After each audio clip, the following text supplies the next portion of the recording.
And we're live! Welcome to the Crafty Boys, where a couple of old dudes drink beer and talk about garbage. Of We're gonna course, party brought to you hard by... from in front of our That's right. keyboards. That's right, brought to you by Craftyland, approved by Greta. Yeah. Thank you, Greta. How's it going, boys? Good. Hey, get out of there! Damn, Putin always showing up, drinking his Bud Light. So, how's it going, boys? We are here, and we're not fucking dead yet. Apparently not. That's uplifting.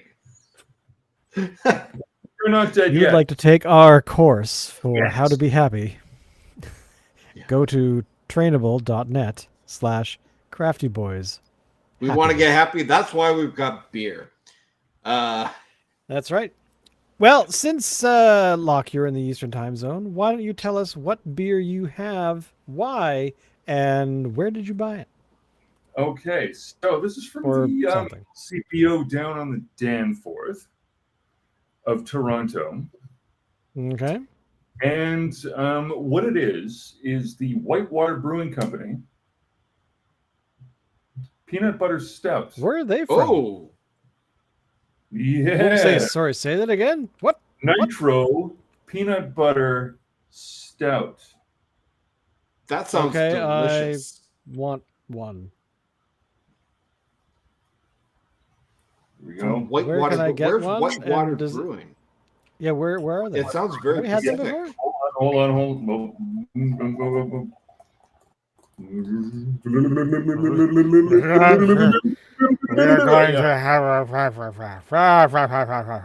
So, all right.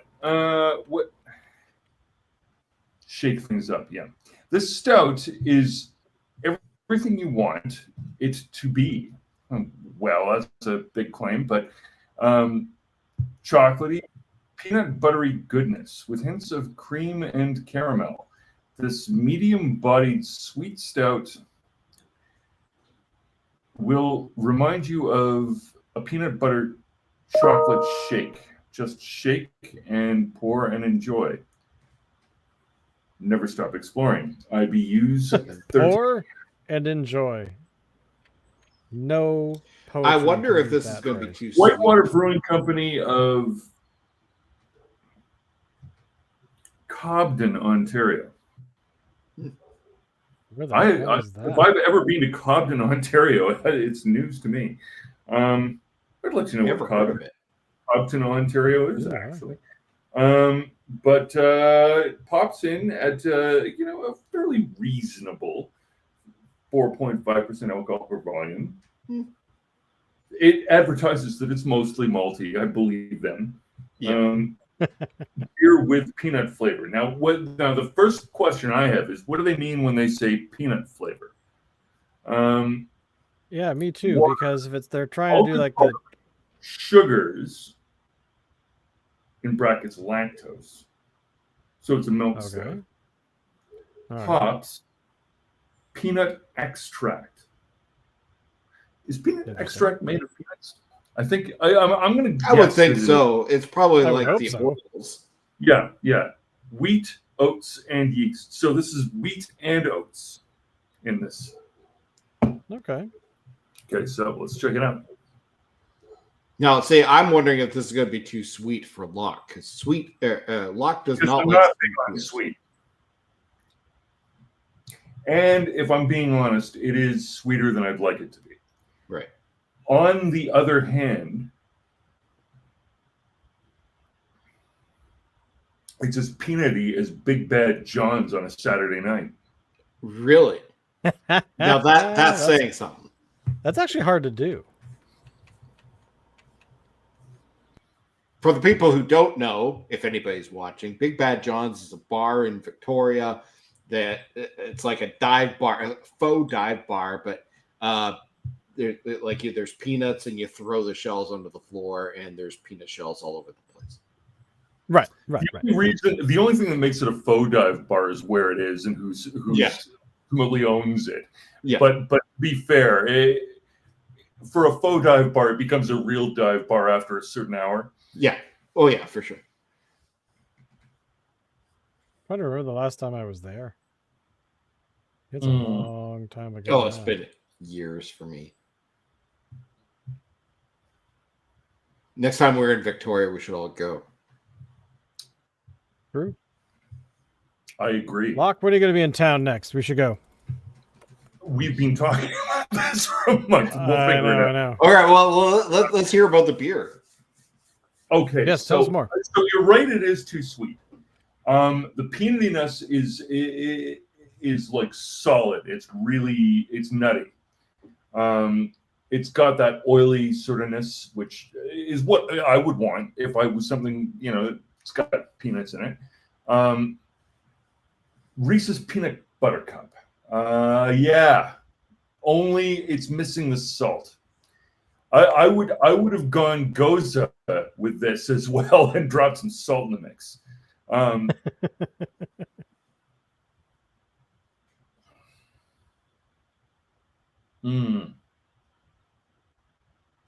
But yeah, it's got Reese's Peanut Butter Cup appeal.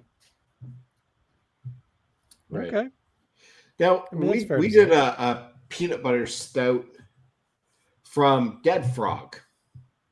Okay. Called, Uncle Nutty or Nutty Uncle or something, and that was really good. yeah, the wasn't it a Dunkel? No, Or is that a different one? No, I'm pretty sure it was a stout. Okay. I'm trying to. That's like a holiday one, sort of. No, maybe. Well, not. it comes out in the winter. It's probably Yeah. out now. Trying to think of who makes it. Dead Frog. Assuming sorry, Dead yeah. Frog is still around. I kind of want some now. Yeah, I know, me too. I think maybe tomorrow I'll go out and look for one.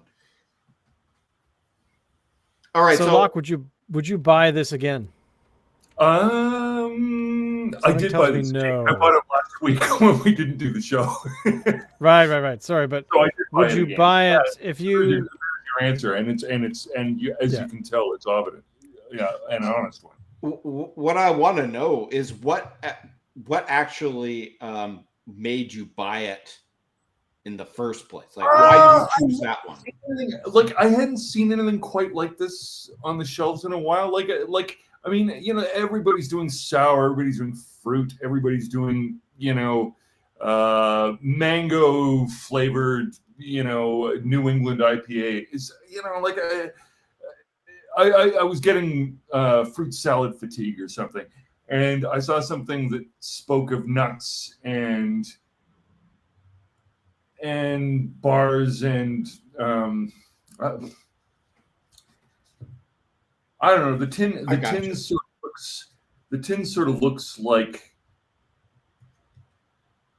well, Whitewater Brewing Company. This doesn't look like Whitewater to me. This looks like somebody, portaging down like, the St. Lawrence or something, you know what I mean? Right. But it's not quite like, yeah, I don't know. I hadn't seen, I mean, all the tins in Ontario right now are screaming neon. This one was Right. tan. So basically, you just wanted something different, Something different. Yeah. And that's fair. which is a That's fair totally argument. Yeah. All right. So our beer this evening Metro Board. is called Bottle Cap Cherry Cola Sour. Oh, fuck. I love the tin. It is, let me read off the can here. It is from Twin City Brewing. It's got Yeah. a 10 IBU rating at 5.5 percent alcohol by volume. Does it have any lore on it? Yes. We balled. What? We dialed. Dialed, thank you. Jesus. We dialed the nostalgia way up in this unique sour with cola gummies as our really? As our muse. We soured it with Sourday Golden Hued Ale. Hopped it with You cannot. Thank you.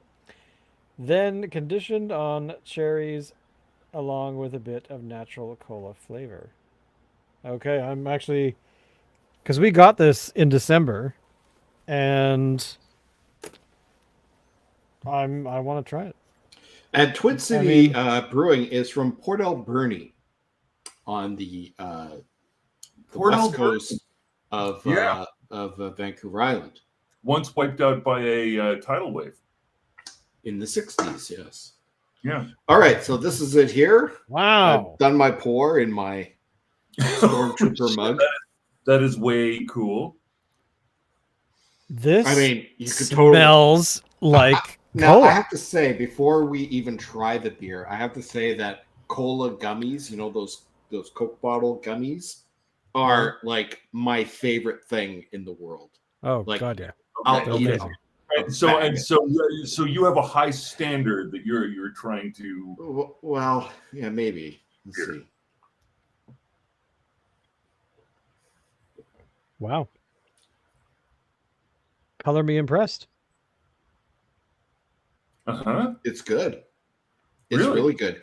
Maybe a As little bit- advertised, it tastes like cola.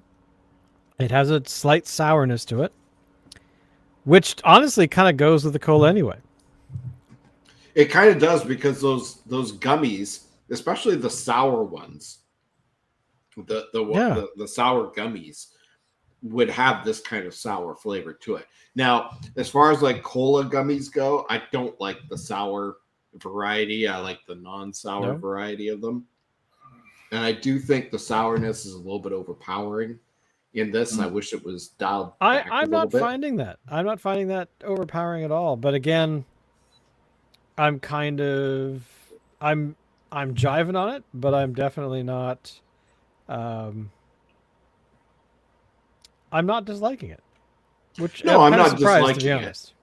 I just wish that the sourness was dialed back a little bit. But that's a personal Yeah. preference, and it's still a really good beer. Mm. And This yes, is- it tastes like cold. Tastes like somebody took a bunch of those sour cola gummies, threw them in a blender, put it on puree, and poured it into this glass. It does. I'm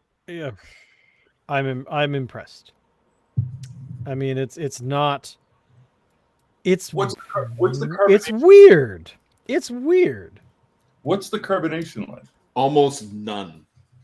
Yeah, no, it's quite low on carbonation. That's true. I mean, there's a little bit of bubbles coming up, but I mean, there's like no head. Yeah. And maybe that's part of the problem. I kind of want a little bit more effervescence. My recollection of those candies is that they tended, if not to be fizzy, then to No, at least sparkle a little on the tongue. yeah, I would say, yeah, they do have that sort of fizzy quality a little bit anyway. But I have to admit, I am incredibly.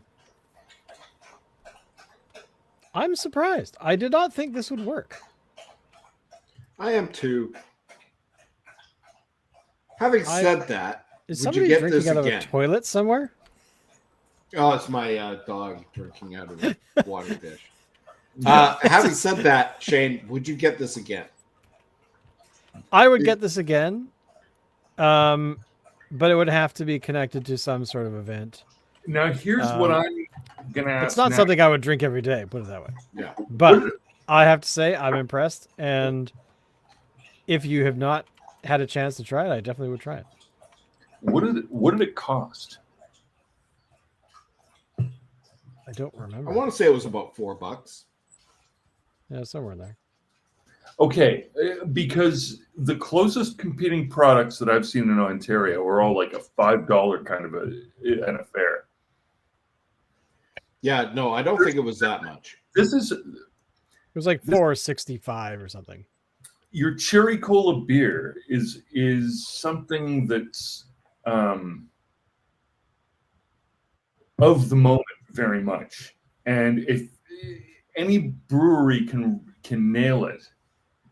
I think it's something that apparently, at least in Ontario right now, you can charge $5 a tall boy for, which to me is sort of like that's the upper end of what I would be willing to pay for a tall boy.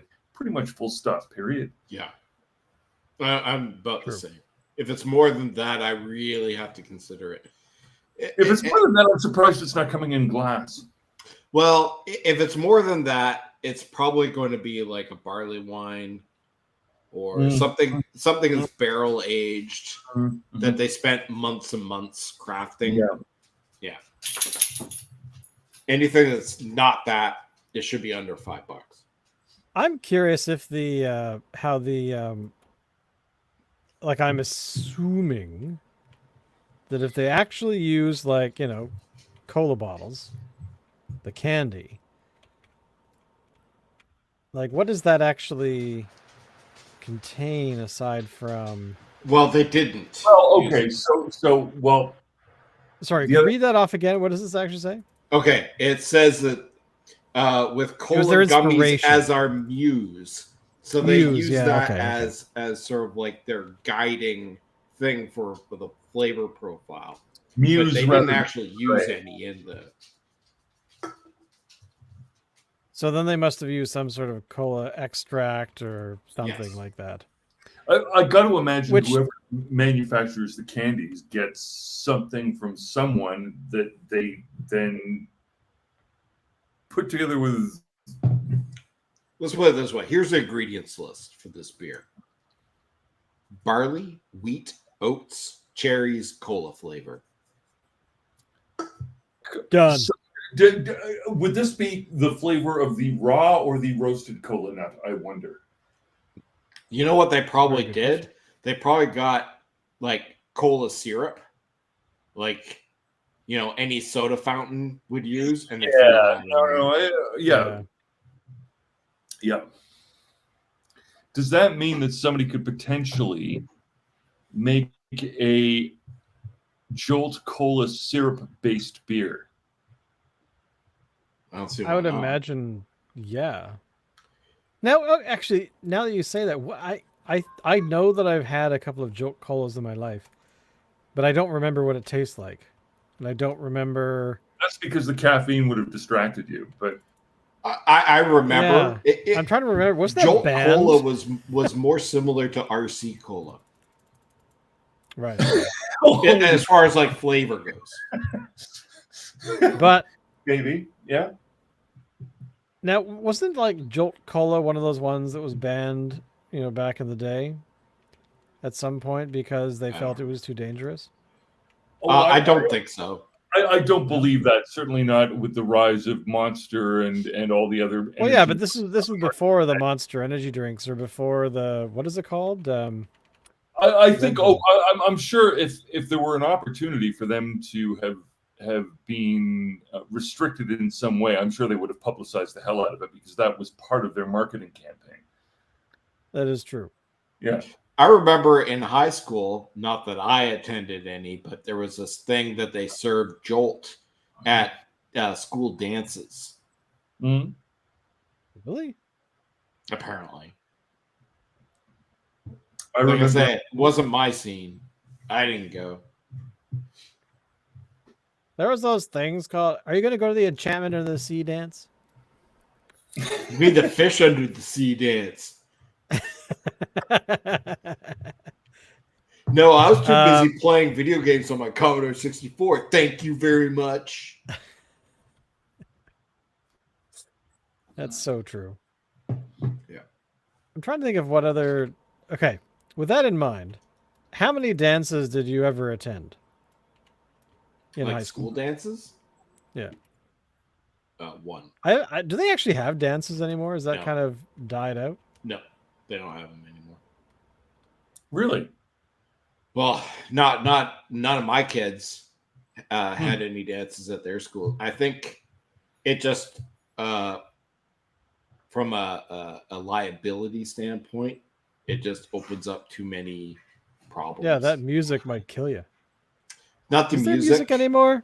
not the music. It's like the social interaction, like Yeah. possible, like, sex assault. Kids socially interacting is apparently fucked now.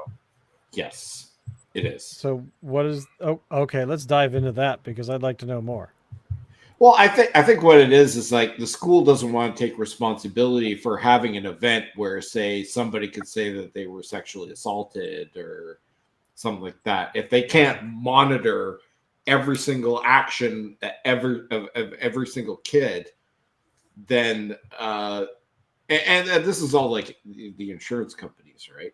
I mean, the insurance companies are saying, yeah, no, we can't do this because that leaves too much open for liability. Okay, Locke, let's use your trained lawyer brain. Is that a reasonable thing? I'm not sure. I'm assuming that doesn't surprise the you. lawyer answer here is that it depends. It depends. I mean, like, I don't know. Okay, well, actually, let me expand on this a bit further. Let me make this observation. It's fascinating in context that the business of insurance really started with, coffee houses like Lloyd's and White's, which were effectively gambling houses. Lloyd's became particularly famous for a type of wager, which was a wager against your own success, which was very popular if you were in shipping, because then if your shipping happened, you made profit. If your shipping failed, you won a wager that your shipping would fail, and so you've got to hedge against that, right? That was where insurance began, as a type of gambling.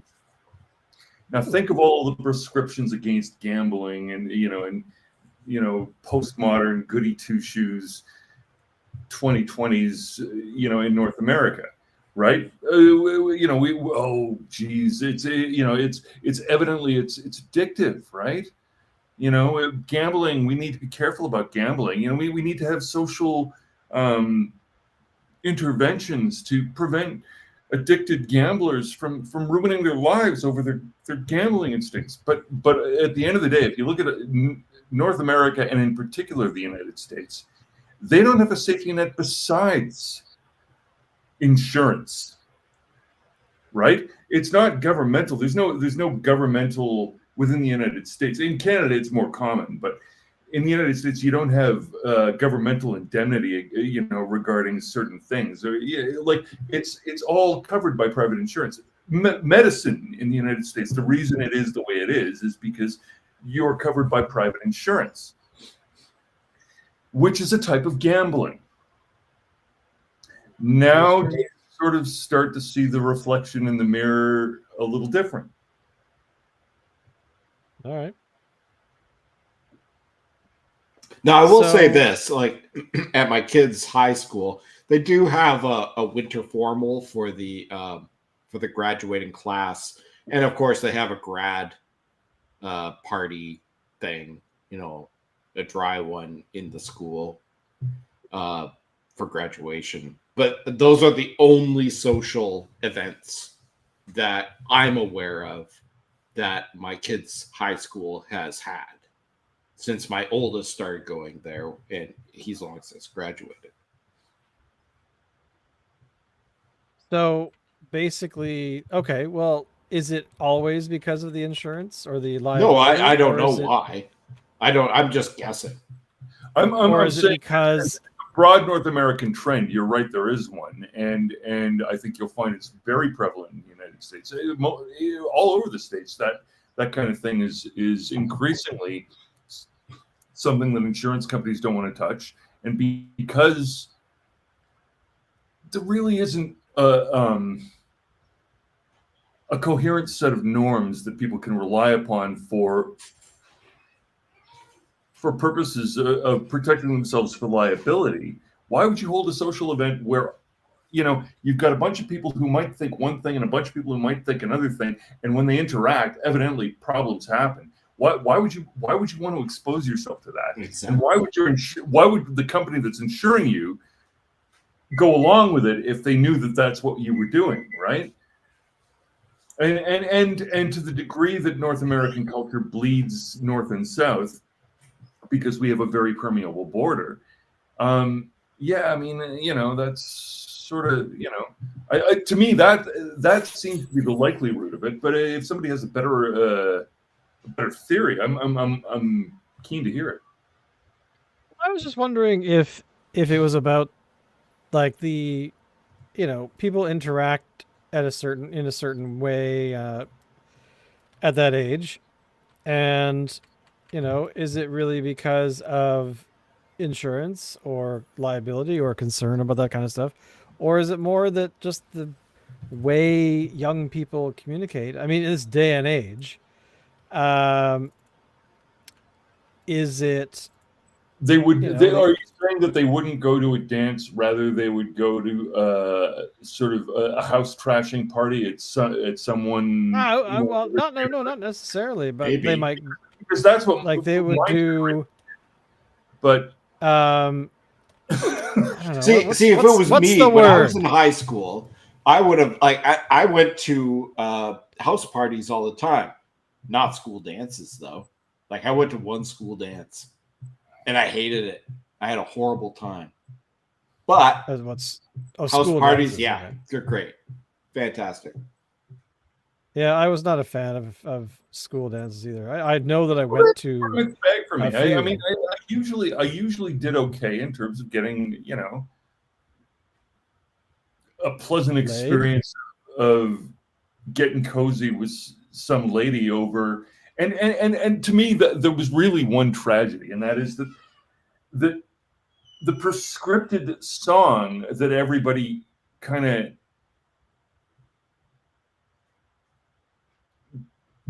gets jiggy with would have to be fucking Stairway to Heaven. Why? fucking heaven, man. Honestly, I don't know why Stairway to Heaven. I mean, I don't know either. I mean, it's an okay song, whatever, but I don't recall it ever being like the absolute be all end all.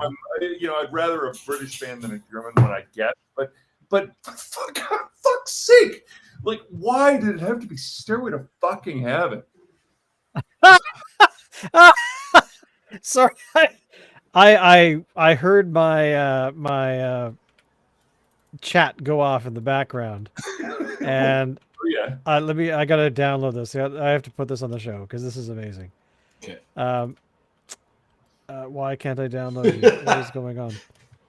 My sister, by the way, is watching, but not only is my sister watching, it is somebody else who is cute, adorable, and me. No, not me. Download. There we go. Jeez, Willikers. Why was that so hard? All right. We have a comment in the chat from a fellow. A fellow named Sean Henry. It says, no stairway. Denied.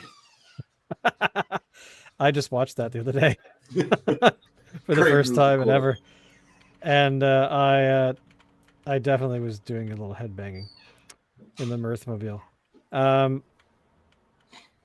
God, really, are we that old? Sorry. Okay, so okay. Why is this? Okay. Next Tuesday, it's final night at the Indie Ale House at Manulife Center, because they were having vinyl night, right? And so the idea is you bring your records and they play the records, right? And everybody brings records and we play some records. It's a good idea. It's actually a Blue Bay Radio sort of, cross, pollination, cross, what is it? What is it when you promotion? Anyway, they broke the record needle, and so it didn't work out so good. Oh no. Yeah, I think that's child abuse. I don't know what to say about that. Sorry, I'm suddenly dumbfounded. Are you sure that's okay? What? um. Anyway. So Bloor Bay Radio and so they broke the needle, and so there wasn't a final night, which was too bad because the guy hosting it had a Saxon record, as well as some other sort of key '80s gems. I find it exciting that the 20-somethings out there are getting into their metal. They like it a lot, and that is good news. It is. I feel that there's a breakdown at that level, that we are doomed to raise children like this one to do nothing but sit around at home and drink beer. Like Saxon. Yeah. Well, actually, they're not drinking beer anymore either. So we're just raising them to sit around. What are they drinking? Cocktails and stuff? They're drinking beer or listening to Saxon. You missed the piece where it was at the Indie Ale House. But oh, that's true. Yeah. So, I'm trying not to sound like an old fart, but I can't. I don't think you can avoid it. No, I can't. I can't think of a single reason why there are no dances. It blows my mind. And Well, now, it doesn't matter. again, like we said, we didn't really care, but I don't think it's. I think that there's definitely a place where basically the millennials were the Victorian age remade. Young, highly feminist, very moralistic, very idealistic. They wanted to take it out on everyone around them. They were sure that they could make the world a better place, so sure that they would do it bloodily so. And Gen Z have reacted to that, as I thought they might, which is to say that I just have to show this to you guys because we've had a criticism of our show this evening. Uh-oh. oh dear.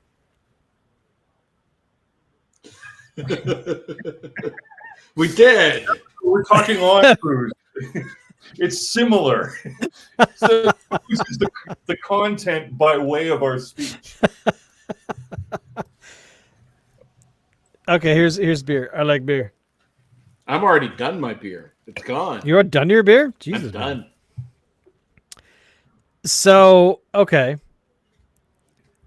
I think I might have to get another one. Well, hold on while we pause. Alan needs to get another beer. We're gonna get another beer, but you talk amongst yourselves. In the meantime, let's talk to Putin. Hey, Putin, you're an asshole. All right, we've had our conversation with Putin. Bud Light.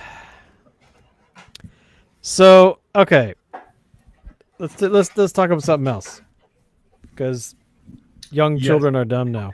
Okay, so all right.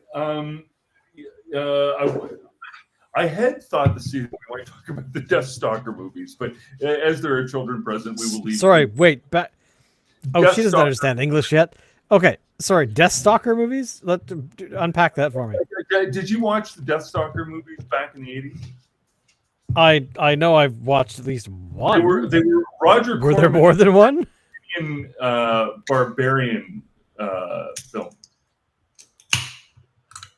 Oh, Deathstalker was based on a comic or a book? I don't know that. Apparently it's there's a book series, but again. So here we go. So let me. Based on the films. When did the comic come out? I don't know. I just glanced at it very quickly, but keep going. Sorry, I'm going to bring up the. I think it's more likely that the comic was based on the film series. So here is the Deathstalker film. Yeah. I know that I've seen this at some point, but I have really no memory of it at all. Yeah, it's way awesome in that it's terrible, but great in its terribleness. Yeah, like Roger Corman. You know what Roger Corman's all about, right? Yeah. Yeah. Yeah. I mean, highly creative, low budget, and I found the trailer. Would you like to see the trailer? Sure. I'm game. All right, let's here we go. So here's the trailer for Deathstalker from 1983. And we're imagining this is okay for kids. Probably not. Journey to an age of great kingdoms.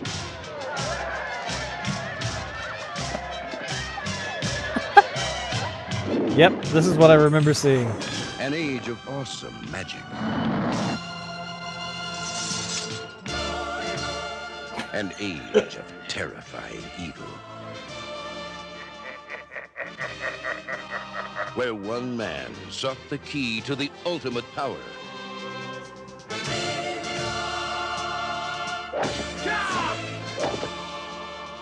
He was the man they called Deathstalker. Reunite the three powers. You will be power. Even the voiceover guy is bored. A brave man could get inside one car's castle and kill it. If he can capture the amulet of life, he will rule the world. But an evil wizard stands in his path. And to the victor, a beautiful princess.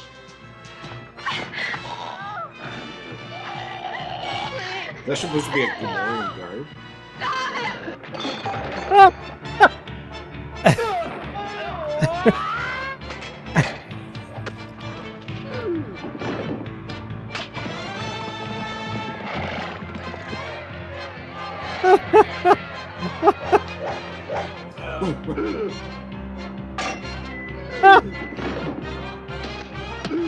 The greatest challenge, Oh my god. No, yeah, it's the greatest adventure, not necessarily the lighting, the most legendary hero of them all. The man they framing, called the composition of the shot, the last great warrior king. the editing Starring is Richard absolutely Hill rubbish. and Buck It's hard to find something that bad, but the framing, the composition of the shots is really, really good. Unlike the second, Let's see if the child has been damaged now. unlike Oh the yeah, she's messed up. unlike the second and third Deathstalkers, which were terrible. Oddly enough, the fourth Deathstalker, which surprisingly was released in the 90s, early 90s, and went straight to video, actually went back to the original Deathstalker in terms of its cinematography and in terms of even, possibly even the lead actor. But the two in Really? between were like Police Academy 3 versions of Deathstalker. I'm sorry to report that I went to the movie theater to see the fourth Police Academy film entitled Citizens on Patrol. I saw the sixth Look, one. the In the Police theater. Academy films were awesome, and seeing them in the theater is a mark of pride. Make no mistake. Yeah. But when I say like it's the Police Academy of Deathstalker, I mean like ridiculously stupid jokes in place of what otherwise would be sword and sorcery. Right. I mean, I'm gonna have to watch that film anyway. Maybe the second one again because it has been some time. No. No? Watch the first one and the fourth one. Do not watch the second or third until you watch the first one and the fourth one. Then watch the Okay. second and third because the second and third are the 80s comedy department take on Deathstalker. So you want to watch the first and fourth first, and then watch the two middle ones. You see what I'm saying? Okay. Makes sense. I mean, unless you want to watch the comedy first. No. I think I'm sorry, Thomas. I don't know what you're saying. No, no, no to, and then I think he's saying no to Locke's viewing order of Deathstalker. Okay. You think watch them all the way through? okay, well, let's dig into the lore of Deathstalker then. Not Death Talker, Stalker. So let's have a summary of the film Deathstalker. All right, so I will be trying to sound more excited than that trailer voiceover guy. One of the other things to simply note here is that Okay. no Deathstalker film has been released so far that doesn't include stolen footage from the first Deathstalker. It's Okay, well, then more importantly, so Thomas Metal, like- 75. What is the order we should be watching Deathstalker in? So if you're disagreeing that Locke saying the first and then jump to the fourth, I mean, what would be the actual? Should we watch them all in the proper order, or are they to watch the third one first? Filmed apparently in Brazil. I thought that was Argentina. Oh, did Yeah, I thought it said okay. Argentina. Oh, sorry, Argentina. You're right. Yeah. Sorry, I said Argentina, Brazil, it's all the same.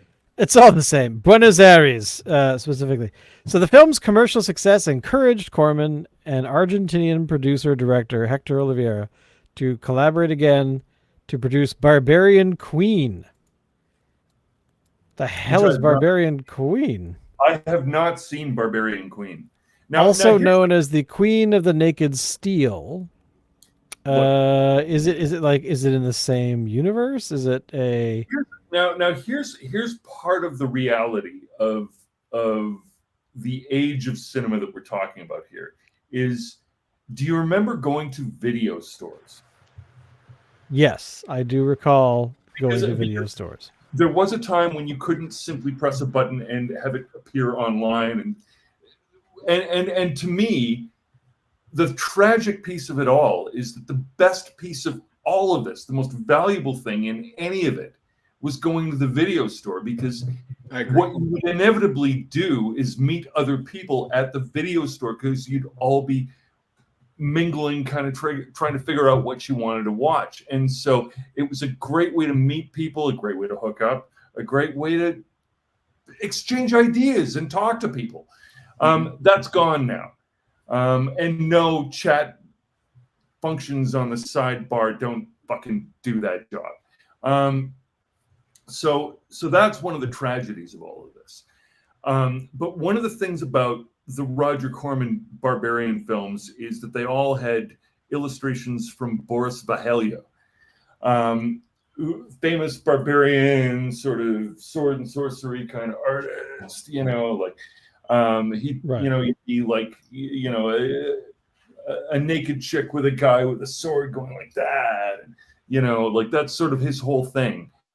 And so what you'd get is a painting as the cover of this film, and you would be deeply suspicious. At least I was at the time, and I was right, predominantly right. Right. That inside, what you have is a bunch of cheesy-looking garbage in, bad 80s costumes, hopping around to synth music, pretending they're in the medieval times. And that is sort of largely what that kind of fare tended to be. What I've only discovered fairly recently, because now that now I'm sort of digging back into the past and going, well, what's all the stuff that I missed, right? And I'm rediscovering that this not only is a sort of a cool area of film, but something that I think was highly influential on a lot of other artists. I'm going to say all the guys that were doing illustrations for, TSR back in the early Dungeons and Dragons days probably watched these films and took stills from the films and went, okay, so that's how that would look, right? And you know, all the way through to you know, you look at sort of the compositional elements reappear in other places. I swear the sorceress with the turban that appears in TSR's Maze of the Minotaur is the same sort of princess with the turban that appears in the first Deathstalker, for example. So do you think that films of that era are not made anymore?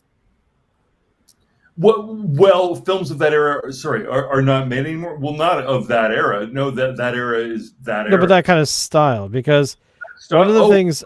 No. Oh, okay. Films like that are being attempted at a very sort of basic level. So here's something that I saw the other day, which I thought was amazing. Roctopussy. Is it? Yeah, Roctopussy. Okay. And what it was, like, I swear it must have I been, want to know more. I suspect it to have been shot somewhere near Sudbury. But what it was a Cthulhu story where people are developing a mine, and deep in the mine, the Cthulhu... Sorry, I thought you said mime. I said they're developing mimes. Sorry, keep going. Yes. And deep inside the mine, the octopus monster exists, and eventually it develops into a scenario where there are, you know, ritual sacrifices, and of course, as soon as you've got a ritual sacrifice, you have to dress them kind of as Boris Vallejo would, right? So there are movements in that direction which remind me a little bit of what happened in New Zealand back when Peter Jackson, you know, did Bad Taste, right? And started developing his idea, you know, his take on Italian horror cinema in New Zealand, and sort of created a whole new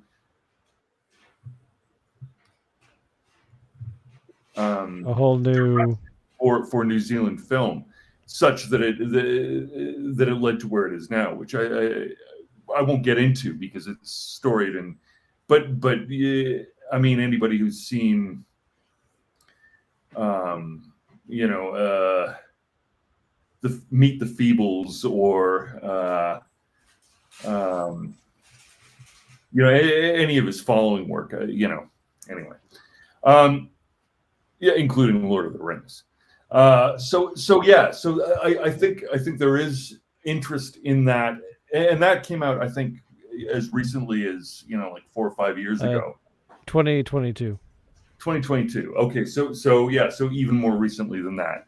So yeah, there are people interested in that area. I think increasingly so. Do I wish that I had the powers to make Deathstalker 5? Yes.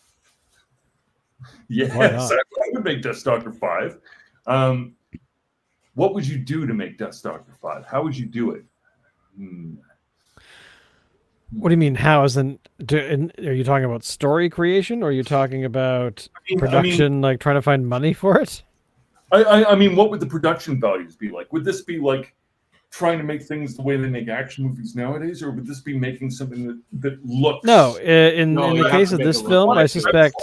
I would want to make it in the same style. Yes, absolutely. Stay on the cheap as the original Deathstalker, but I would want it to be full of rich goodness the way the original Deathstalker was. And I think the test for that, which has been the test for all 4 films so far, is that you would have to license it, but take footage from the original film and blend it in with the new film and pretend that it's new footage, and have the rest of the footage match. Which was the tragic element that failed about the 2 middle ones, in my view, is that the footage didn't match, because the style of cinematography was just a bit too, you know, 80s comedy, and not enough, you know, but. Now, here's the thing. You could put a modern twist on it by using AI to make sure that the footage looks like... That is true. You could like do the that. 80s. In fact, you could even use what's that technology where you can actually take the faces of the characters from the 80s Oh, and deep put them faking. onto the A actors deep that fake. you use now, and use AI voice creations to make it even look and sound like the same actors. That is entirely possible. I mean, Mm. Indiana Jones and the Dial of Destiny had Harrison Ford acting out the role, but they replaced his face with a digital model that they then ran a deepfake system over. Yeah. So that he would appear, much younger. Yeah. So I think that is possible because you could take a lot. I mean, there are digital influencers. So influencers, if you don't know, children, is somebody who makes money by promoting other people's products online, essentially. And the ability to create a digital character is so incredibly low bar now. Like, you don't have to have $50 million worth of digital equipment. You can do it on a laptop. And now it's happened for the last, 5-6 years. You have digital characters that are influencing stuff, which, as a side note, by the way, I just saw this today. Chinese influencers are promoting people's products in less than 7 seconds. So basically, they open a box, flash a shirt that was in the box, and then throw it to the side and get to the next one. It's bizarre. I highly recommend check. It's on YouTube, of course, but I'd highly recommend checking it out because I'm like, how do you promote anything at that rate? I mean, that seems just kind of ridiculous. I'm assuming that that's possibly part of the gag, but films like Cocaine Bear get made. A ridiculous film. Highly recommend. Sadly, it is the last film that I believe that what's his name did. Oh my God, I'm blanking on his name. Famous actor, you'd know him. Anyway, it doesn't matter, because then films like this can get made. Cocaine Ewok. So, these films are important and really need to be shown. Please tell me that's an actual real film. No, I'm sure it's not. Damn. That would be kind of awesome, though. Cocaine It would. Ewok. The Cocaine Ewok my sister sent me. Yum, the other day, I could not stop laughing. Oh my God. But yeah, I mean, going back to Deathstalker, to make that film today, I think you would only need probably a decent makeup artist for special effect work and cell phones. Yeah. Whoa, back up. I think you're wrong about that. I think when you say a decent makeup artist, no. You need a crappy makeup artist. No, you would need a specialist makeup artist, because you would never find women without tattoos nowadays. Well, it's very doable, but honestly, I mean, No. Seriously, the amount of flesh exposed in those films, if they all had modern-looking tattoos, which well, of course you wouldn't have them with modern-looking tattoos. I mean, nothing breaks immersion in a film when you see somebody's pec muscle display Mickey Mouse. Hold on, how much of it is going to be computer generated, I guess, is the question. Well, even if you shot it on cell phones, that's still quality decent enough to be able to do a decent job. If you shot it on cell phones, you'd be shooting women showing their skin on cell phones with tattoos of Wu-Tang Clan and what they're like. Good Lord, I mean, the women or the phones? Well, both, but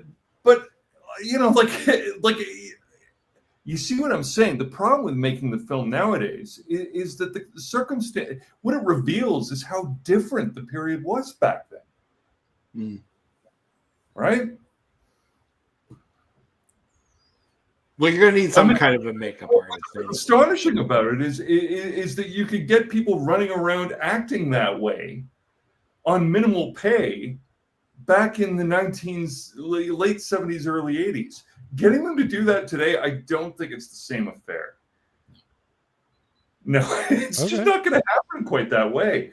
Unless you get like a bunch of like students to do it, and you pay their like if you're gonna film it in Argentina. You're missing what I'm saying. If they're students, then they're going to have tattoos of Probably. What is this obsession with the tattoos? But seriously, have you not noticed that I don't have any tattoos. Well, actually, Yes. that's not true. I have some. because of your age, do you not notice that? Do you not realize that what's weird about us is we're the last generation that don't have tattoos? All I of have us. 6 tattoos You know what? myself. Sorry? I have 6 tattoos. You do? I do. Okay. Well, But you just finished saying that you didn't have any. Well, okay. I said I didn't have any. Then I remembered I had 6. What? Sure. Okay. Right. I'll tell you. I'll show them to you after the show. Fair enough. I don't want to see. Oh, any yeah, of this yeah, sausage. right. It'll be the barcode. Right. No, it's not a barcode.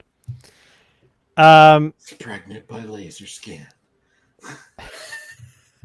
Hooked into everything. Just Preston, run it all. I don't have any Is there- tattoos, but the reason why I don't is because of all this. Like, no one would ever see it. Well, that's a fair point.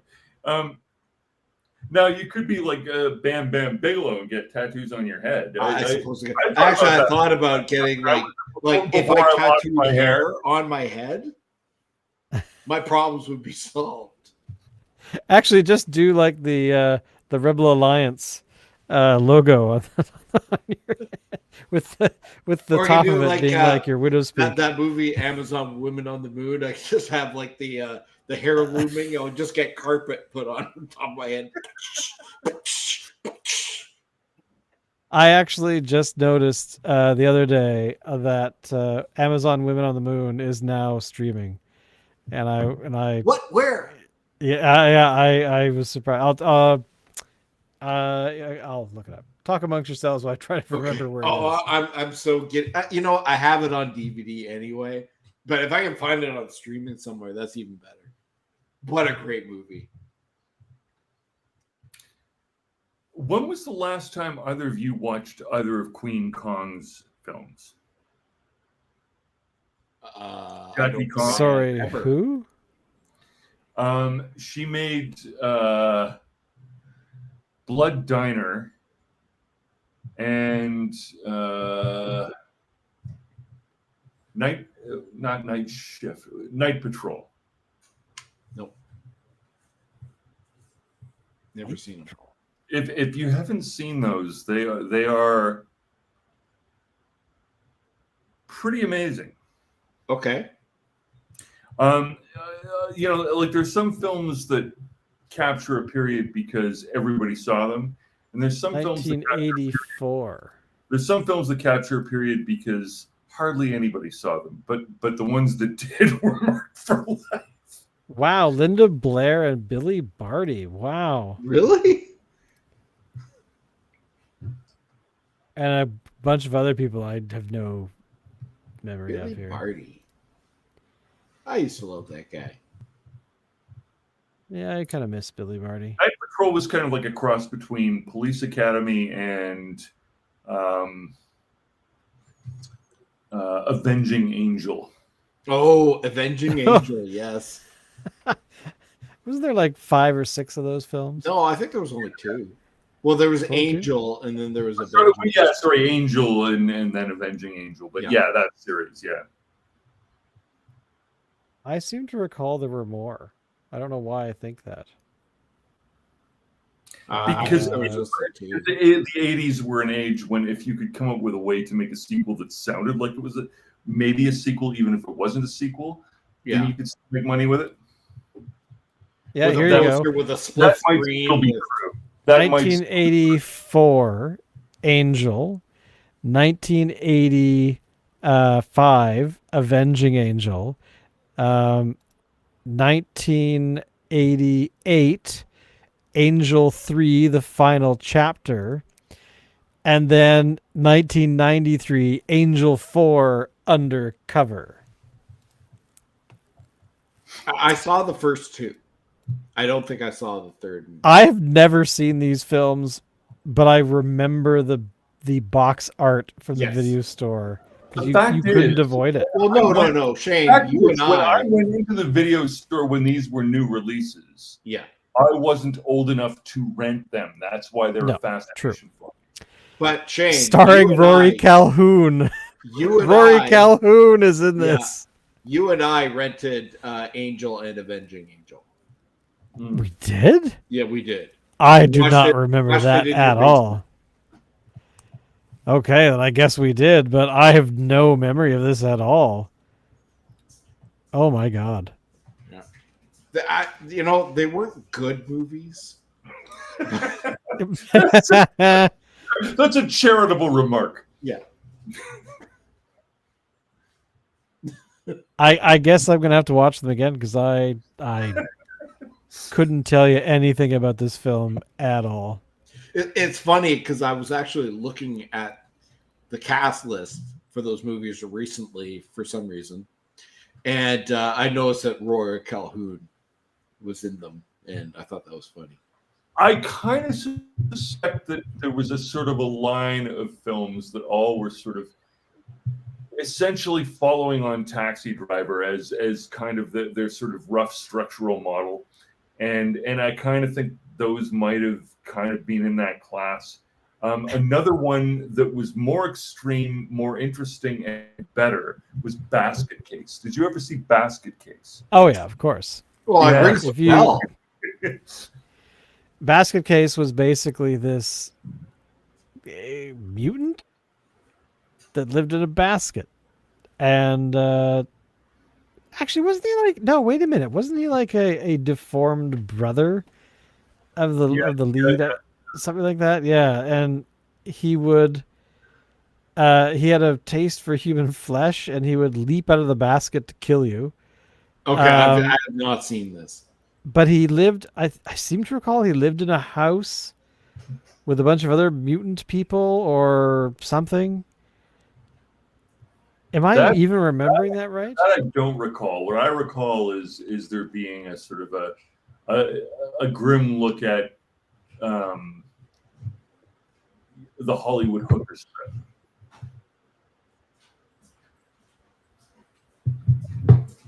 Well, I tell you, the B movie that I do remember, Robot Jocks. Okay, yeah. Oh, which makes me sad because what's his name passed away just last Oh. week or the week before. I'm gonna get in this thing and I'm gonna kick your ass. Yeah, no, he passed away just last week before. That was kind of sad. I found the trailer for Basket Case and it's pretty gruesome. Yeah, So the world has moved towards drone warfare. So robots are part of the battlefield. Daily warfare now. Sounds like a 1980s. It sounds like. Do you not like remember Robot Jocks Everlock? Do you remember Runaway with Tom Selleck? Oh yeah, Yeah. that's the one with the So- insect-like so- robots. So insect robots are a thing now. Do you think we'll ever see in actual real history? Do you think that anybody will ever make a giant robot centurion, like a combat anthropomorphic? Oh, of course they will. Oh, of course They they will. will. Is it just because?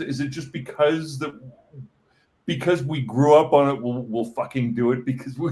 Well, Maybe. I mean, when you think about it, Is that why we'll do it, or is there Look, any? if we can do get to the point where we can do interstellar travel and we can make a ship, how many people do you think are going to try to design one that looks like the Enterprise from Star of Trek? course they will. mean, Are you come on. kidding? Of course. Yeah, no, it's a. Or the Millennium I mean- Falcon. We'll The- in 200 years from now, people will be driving around, hopping around the cosmos in a Millennium Falcon or the USS Enterprise Constitution class just because But They okay, thought of- well, here are the ships that I'd want to build first. First, I'd want to build Serenity, just because you have to. But an Imperial Star Destroyer. That would be my next. That would be the next one. Are you kidding? That would be my ship of choice. There's an engineering leap there that I just don't buy, Shane. I think you're going to need something in between. You're going to Well, need, yes, there would have to be something in between. and so what- But hey, fusion was accomplished again just recently by a lab in the I think it was the UK, where they were able to basically create as much as they put in. So using like a very small amount of material. on the basis So, of a projection on a model. No, they actually built it and it worked. Really? Oh yeah, actually, you can. Here's the weirdest thing: you can build your own fusion reactor fairly easily without murdering yourself or destroying your home. or attracting the FBI. Fucking see what? But you would have to have so much energy put into it just to make it function.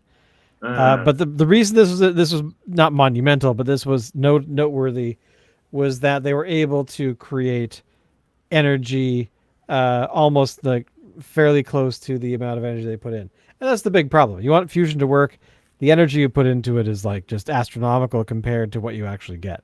So I think once fusion reactors are solved, that we actually have something that creates energy that way, then potentially, yeah, we could. Because the major problem with the idea of building like a mech, like Japanese gun, what are they called? Gundam. The only reason we don't have those is, obviously because of, building them would be very difficult and tolerances and metals and things.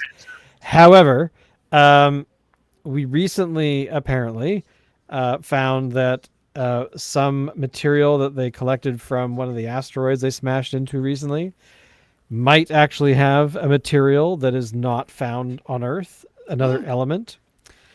So these my point is that these technologies and these discoveries that we are not currently making, but once we get out to the asteroid belt, we might find stuff we haven't seen before, yada yada yada.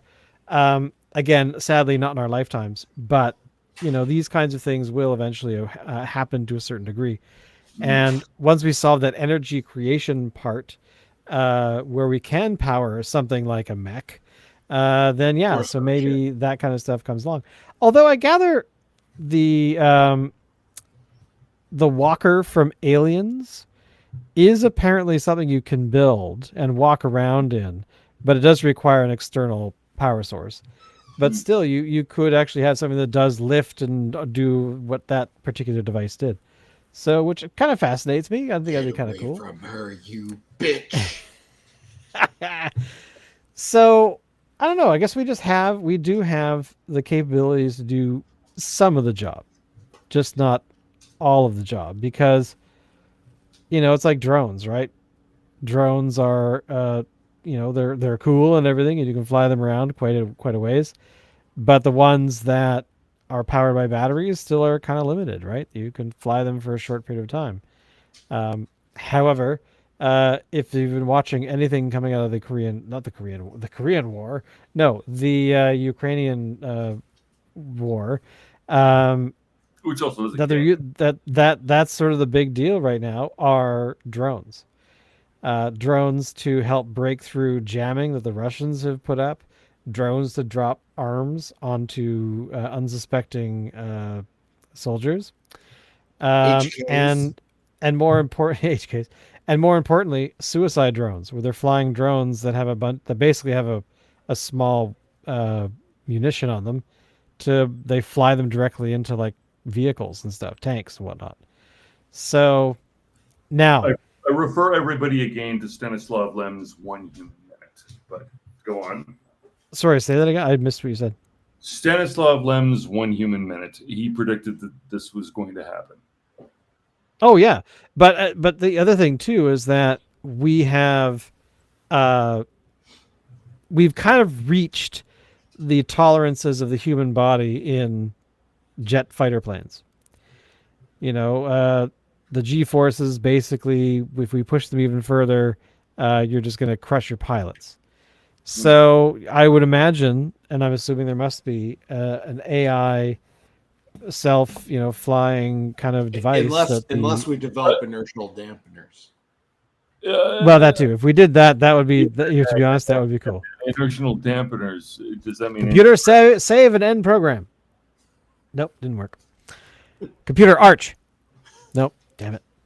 But yeah, I mean, you have these technologies that were I would say we're fairly close on flying, drone fighter jets, these kinds of things. And by close, I mean within the next 50 years kind of thing. But, not tomorrow, not next year. But these planes don't require human pilots. So in theory, they could fly faster. They could fly in ways that the human body can't tolerate. So, which means that, like the human minute, warfare is going to be very different in the not so distant future. And it's going to suck. I mean, we already have those planes, those big, huge monitoring planes that fly around really high up in the air. I mean, those are being flown over countries on the other side of the planet from dudes at a desk with a joystick and a monitor in like Nevada. So, it's no longer a communication problem, a control problem. It's really more or less, how do we power this thing so we don't have to, burn fuel the way that we do now? Yeah. I mean, Alan's either petting a dog or touching himself. I'm petting a dog. A buddy of mine once made a comment which I thought was sort of an interesting one. He said, if the right way to achieve flight was what we're doing right now in terms of our technology, then birds would shit fire out their ass.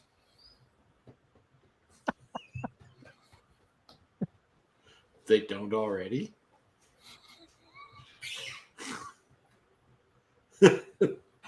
I've never seen the muzzle flash, but yeah,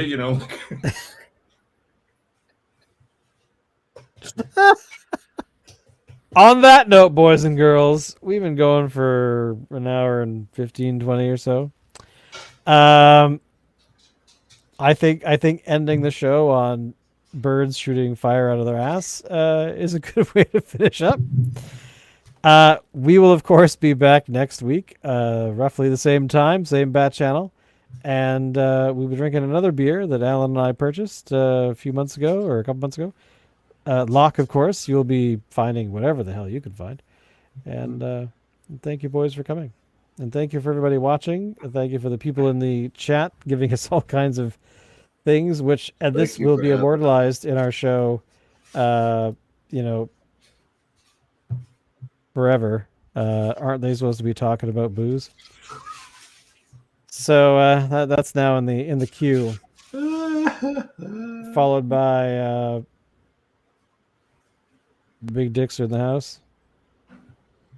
Alan, can you hear me? Where are these coming from? These are just things I've collected. Here we go. Lock the airbrushed cancellation. I have no memory of why I have that one in the queue. And of course, Julian, friend of the show. If you don't like taxes on your booze, begin brewing immediately. Anyway, on that note, good night, everyone. We'll see you next week. Thank you, boys, for being here. And of course, our show is brought to you by Craftyland, approved by Greta. Good night. Good night. Good night.